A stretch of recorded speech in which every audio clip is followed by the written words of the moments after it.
Olá pessoal, bem-vindos à sétima aula do curso de transferência de calor.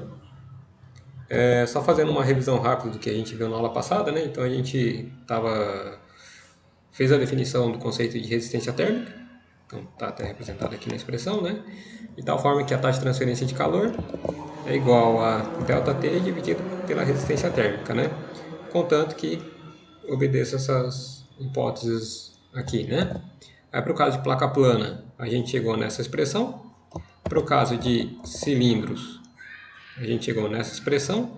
E para o caso de convecção de calor, a gente chegou nessa expressão aqui, né? Então tá até alguns esquemas representando aqui como que seria o problema, né? Então, dando continuidade a esse estudo, vamos fazer mais um exemplo, que é um exemplo relacionado com raio crítico de isolamento. Então, se a gente tiver uma geometria circular, né? Só um momento.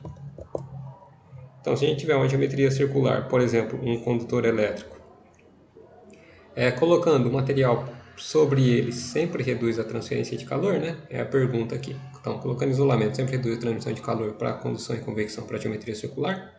Então, a gente vai fazer uma avaliação desse tipo, né? Então, só para tomar como referência, então a gente vai considerar tubo de cobre com diâmetro externo de 5 milímetros, com vapor escoando internamente, né, a 150 graus Celsius.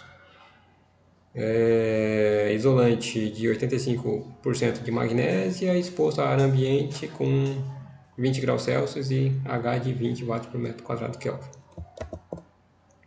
Aí tem até a condutividade térmica aqui do isolante, né? Então os dados do problema são esses daqui, né? Então a gente tem vapor escoando dentro de uma tubulação de cobre que está nesse trecho aqui. A 150 graus Celsius, o diâmetro externo da tubulação é 5 milímetros, a condutividade térmica do isolante é 0,074 watts por metro Kelvin. A letra está feia, mas é devido à ferramenta. A temperatura do ar externo 20 graus Celsius e o coeficiente de transferência de calor por convecção de 20 graus Celsius. Quer dizer, 20 watts por metro quadrado Kelvin. Quais hipóteses simplificadoras a gente pode utilizar aqui? 1. Podemos assumir como sendo regime permanente. 2. Podemos assumir também como tendo propriedades constantes. 3. Não fala nada em relação à geração de calor, né? Então a gente pode assumir como sendo G igual a zero. Se quiser especificar um domínio ainda, né? Para falar do trecho que a gente conhece, que é o isolante aqui, né? Que a gente tem certeza. No trecho do vapor aqui não foi dado muito dado, né? Mas de qualquer modo não era para ter geração de calor. Mas a gente pode até colocar aqui o domínio, né? Se a gente quiser.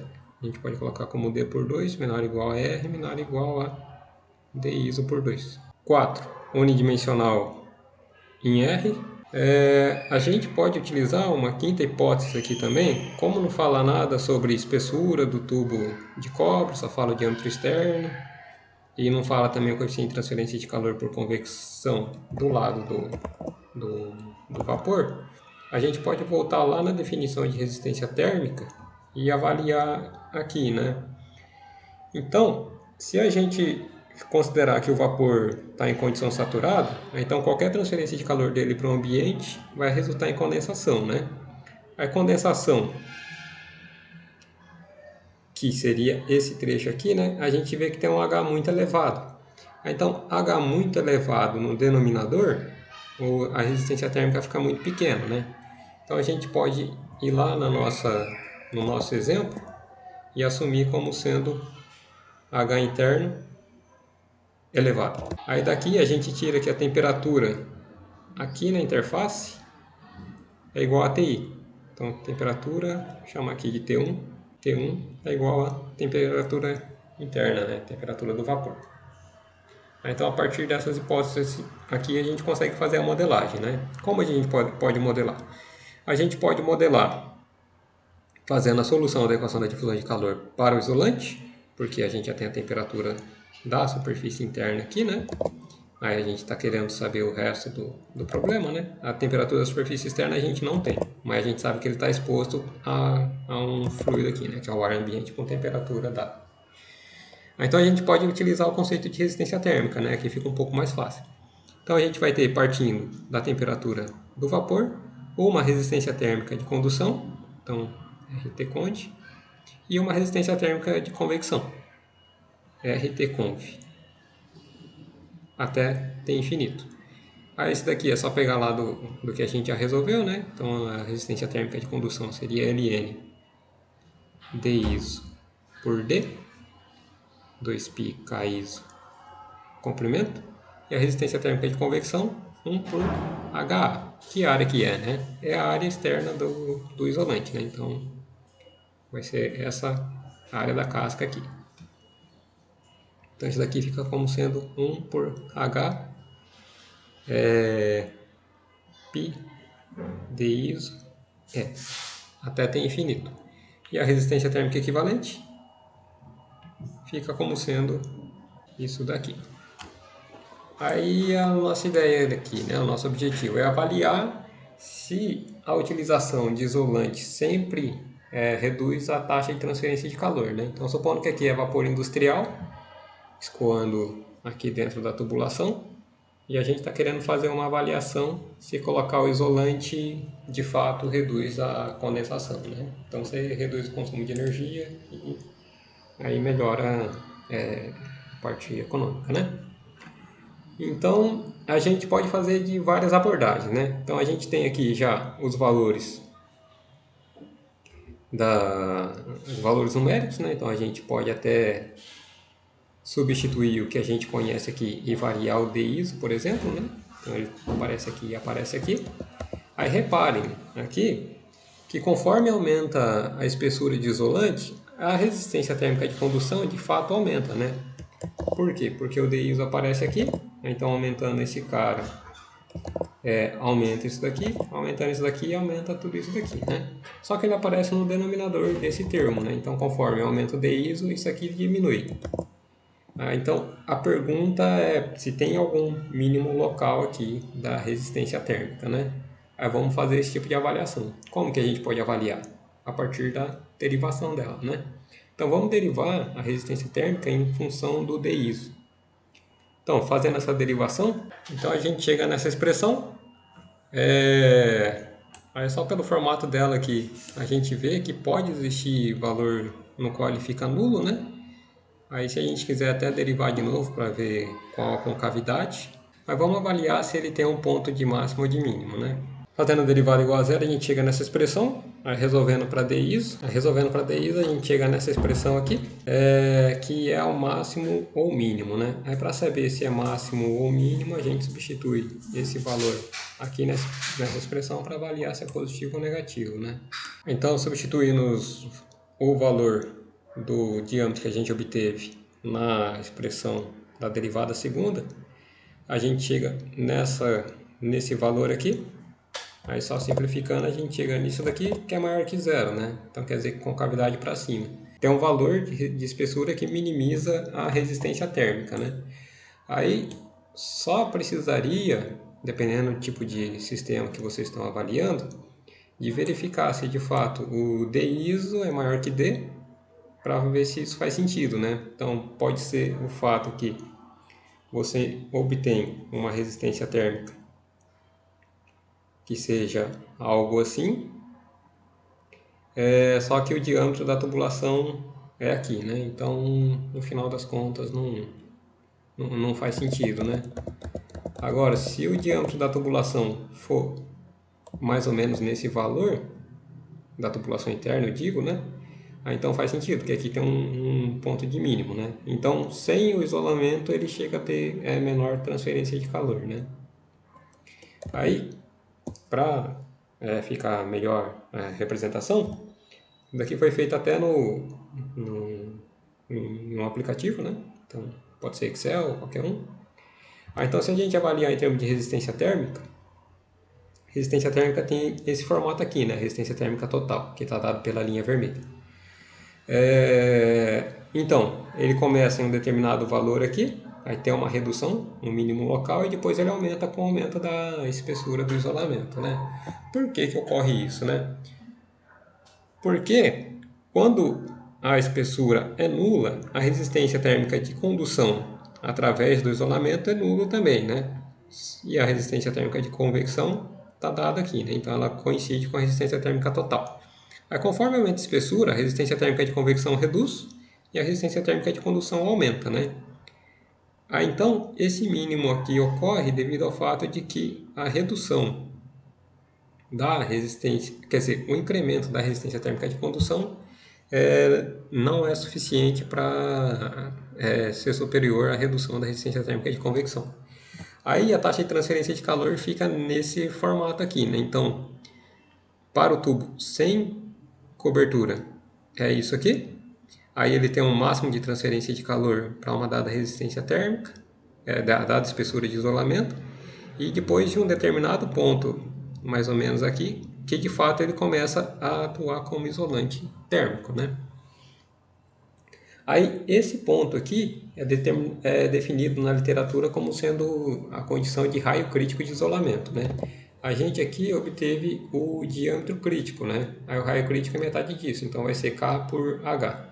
Então o raio crítico seria igual a o D crítico por 2, que é igual a K ISO por H. Isso aqui caiu até numa prova de concurso da Petrobras de alguns anos atrás. Então, não necessariamente colocando isolante térmico você reduz a taxa de transferência de calor, né? Dependendo do caso, ele aumenta. Outro tópico a ser abordado também é a resistência térmica de contato, né? Aí, até agora, o que a gente está fazendo? A gente está considerando que o contato entre as superfícies é perfeita, né? Só que aí vocês devem lembrar lá dos cursos de manufatura, usinagem, até de metrologia, né? Que as superfícies não são perfeitamente planas. Então elas têm uma determinada rugosidade, né? Conforme representado aqui no lado mais à direita, né? Mais à direita. Devido a isso, o contato não é perfeito, né? Então acaba formando algumas regiões de menor contato, né? Então acaba tendo até o aprisionamento de ar atmosférico, né? Dependendo do tipo de montagem. E isso daí atua como sendo uma resistência térmica, né? Em paralelo. Então isso daí não é muito... assim, se o objetivo for transferir calor, isso não é muito desejável, né? Mas de qualquer modo, desejável ou não, é interessante que seja contabilizado, né? Aí como que se contabiliza isso, né? Para isso, tem algumas tabelas na literatura. Isso aqui são tabelas que eu peguei do Incropera. Aí ela tem uma dependência em relação a tipo de material e a pressão de contato, né? Então a pressão de contato está aqui e o tipo de material, né? Que estão apresentados aqui. Então quanto maior a pressão de contato, menor a resistência térmica, o que faz sentido, né? Então porque você vai deformando, né, as rugosidades, então aumenta a área de contato. E também depende do tipo de fluido interfacial, né? Então, se for para ar, aqui no caso, na tabela B, né, na coluna B, é só para alumínio, né? Pressão de contato de 100 kN por metro quadrado, 10 a quinta. Então, dependendo do tipo de material que coloca no meio, né? Então, coloca aqui para preencher esses vazios, a resistência térmica de contato pode aumentar ou pode diminuir, né? Então, se pegar alumínio aqui a 100 kN, então ele fica entre 1,5 e 5. Aí para ar é aproximadamente 2,75, né? Com hélio cai para esse, óleo de silicone 0,5, então vai melhorando o contato térmico, né? Aí até quem já trabalhou com montagem, desmontagem de computador deve ter visto as passas térmicas, né? Então o objetivo deles desse tipo de material é exatamente isso, né? Preencher os vazios, reduzir essa presença de ar, né? E através de um material com elevada condutividade térmica, então melhor o contato. Aqui a gente tem alguns outros tipos de valores, né? Também foram obtidos a partir do Incropera. Esse daqui, aqui em cima, é a tabela que tinha sido apresentada no slide anterior. E a tabela aqui de baixo é uma tabela diferente, né? Que aí utiliza algum tipo de material no meio, né? Chip de silício com alumínio, né? Com placa de alumínio. Aqui alumínio com uma folha de índio e por aí vai, né? Então, dependendo do tipo de material interno tem diferentes resistências térmicas. Aí reparem aqui nas unidades, né, das resistências térmicas. Então, aqui é dado em metro quadrado Kelvin por watt. O que a gente fez até agora, né? Então, só colocando aqui. Então, vimos até então que a taxa de transferência de calor é igual a ΔT por resistência térmica. Aí daqui tira aqui resistência térmica é igual a ΔT por Q ponto. Aí então daqui a gente consegue fazer uma análise rápida das dimensões de resistência térmica, né? Então aqui no denominador vai ser Kelvin e no numerador vai ser Kelvin e no denominador watts.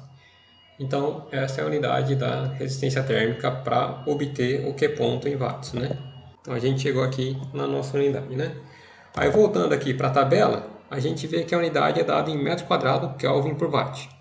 Por que é isso daqui, né? Porque os valores tabelados são dados por unidade de área, né? Então, na hora de fazer o cálculo, vamos seguir essa nomenclatura, né? RTC duas linhas.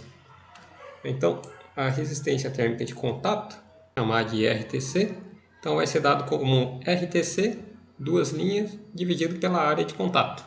Então, se a gente tiver dois materiais, a área de contato vai ser a área de contato entre eles, né? E a resistência térmica de contato vai ser o valor tabelado, tá? Aqui no numerador, dividido pela área de contato, né? Aí só repetindo lá, então lá está dado em metro quadrado Kelvin por watts e a área aqui, metro quadrado. Então simplifica, fica na mesma unidade que a gente obteve aqui da resistência térmica de contato que a gente estava trabalhando até então. Outro ponto a ser reparado aqui é que os valores tabelados estão dados com um multiplicador aqui, né? 10 a quarta. Então, o que vai ter? Então,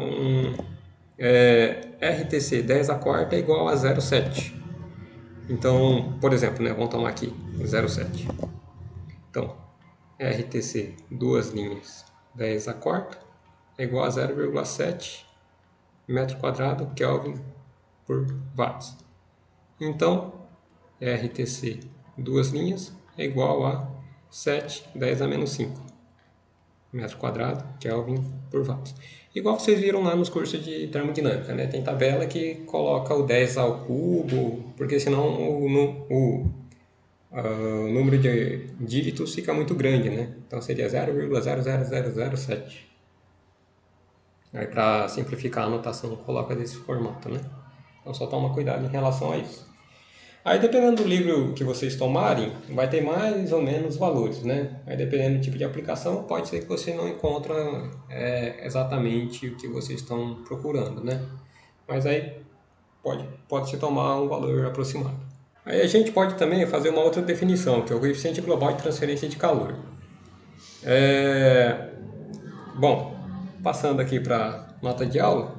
Então, a gente viu até então que a taxa de transferência de calor é igual a ΔT dividido por resistência térmica equivalente.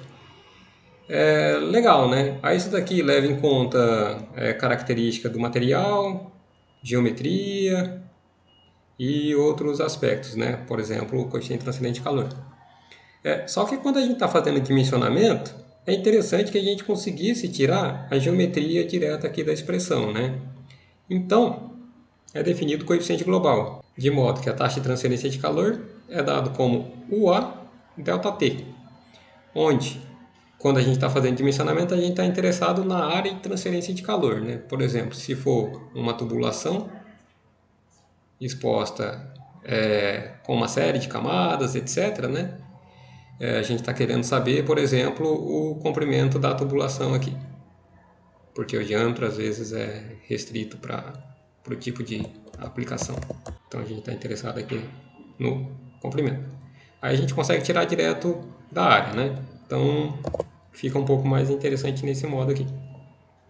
Outro aspecto é que a partir dessa definição aqui, tem algumas configurações de sistemas em que o coeficiente global ele tem pouca variação com a condição de operação, né?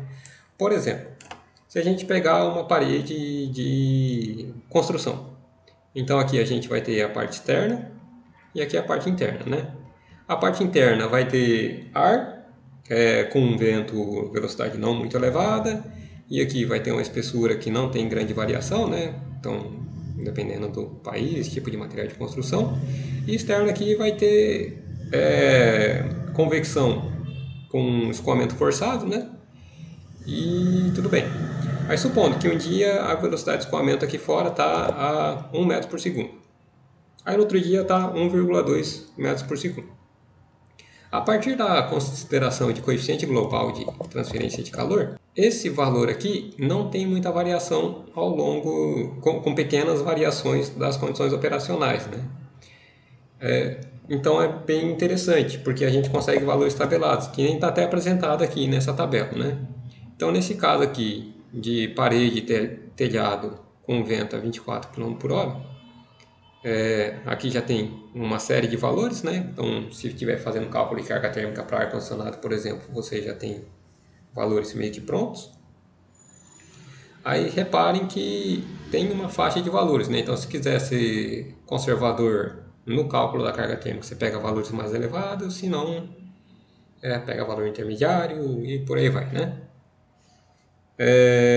E aqui tem alguns tipos de trocador de calor também, né? Se a gente olhar aqui mais na parte de baixo, né? Por exemplo, aqui, vapor de água ou água para transferência de calor para óleo, né? Então, fica lá entre 60 e 340 watts por metro quadrado Kelvin. Então, a unidade está aqui. Então, como que a gente chega no coeficiente global, né? A partir da definição dele e comparando ele com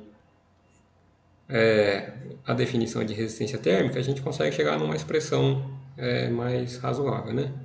Então, a gente vai ter Q ponto, que é igual a ΔT, resistência térmica equivalente, que é igual a UA ΔT.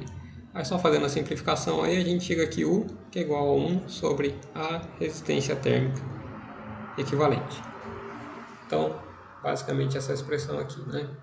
A gente acabou de ver a dimensão da resistência térmica, né? Que a gente viu que era Kelvin por watts. Então, só fazendo análise dimensional, a gente chega que a unidade do coeficiente global é igual a watts por metro quadrado Kelvin. E se vocês lembrarem lá da lei de resfriamento de Newton, que fala que taxa de transferência de calor é igual a H ΔT, está dado aqui, né? Então ela é similar, né, ao formato. Então, de fato, o coeficiente global deveria ter a mesma unidade do coeficiente de transferência de calor por convecção. Então, por enquanto, ele não tá, a definição do coeficiente global não ajuda muito, né? Mas quando a gente estiver trabalhando com um trocador de calor, ele é bem interessante. Então a gente trabalha com ele, né? Porque no trocador de calor a gente está querendo saber o tamanho dele, né? E muitas vezes. Então é interessante trabalhar com coeficiente global. Aí tem essas tabelas. Esse daqui eu peguei lá do Lienhard, né? Então tem uma relação aqui de condições com valores aproximados, né, do coeficiente global. Aí, dependendo do livro que vocês pegarem, esse aqui eu peguei lá do livro do Chá e Sekulic, que é sobre trocador de calor. Aí vocês conseguem valores um pouco mais precisos, né? Então, esse daqui é para trocador de calor casco e tubo. E aqui tem o tipo de material lado frio e do lado quente, né? Então, vocês conseguem valores um pouco mais precisos, né? Que nem se for gás a baixa pressão, é na ordem de 55, né? Aí se a gente pegar, por exemplo, água aqui e água fervendo aqui, então seria um valor de 875 aproximadamente, né? Então vocês conseguem valores mais precisos. Aí quando for fazer dimensionamento de trocador de calor, por exemplo, pode pegar esse coeficiente. Pegando esse coeficiente, esses valores de coeficiente global, não vai ter um erro muito significativo, né?